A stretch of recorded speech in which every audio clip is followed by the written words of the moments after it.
Attorney, we understand you met with the Apollo Kibuloy this week. Yesterday Ano po ibang last night. kinalabasan ng meeting niya? And tanong ng lahat ngayon, is he going to face either the Senate or the House of Representatives? We will know that po because to the extent that I can reveal it to the public without compromising a lawyer-client relationship, hindi lang naman po ako actually ang nakipagpulong kay Pastor Apollo Kibuloy.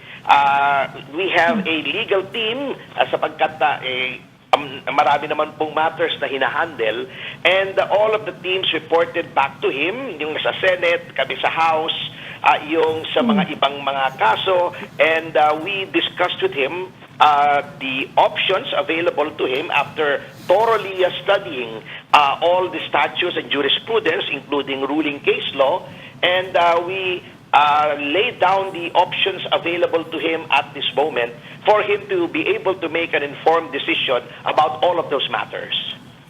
Okay. Ano po kaya yung mga options na yon? And ano po kaya yung pinakamalapit na napupuso ang option ni Pastor Kibuloy? Well, I'm not at liberty to discuss that kasi mare-reveal po yung that would be part of lawyer-client work product that we cannot reveal without the express consent of our client.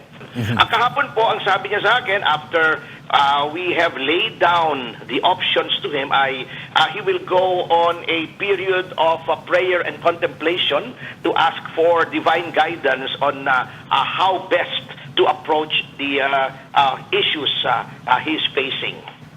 Okay, you won't exactly say, attorney, that he is in hiding. You won't say that. So how should we describe the pastor's state right now? He's not in hiding. He's very calm. He is assuaged by the balm of a clear conscience and his belief in his innocence.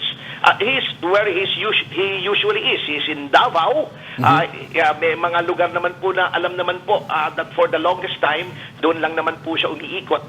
Yung Glory Mountain, Prayer Mountain, yung malapit po sa airport kung saan nandun yung kingdom, where the Kingdom of Jesus Christ has administrative offices, yun lang naman po siya paikot-ikot.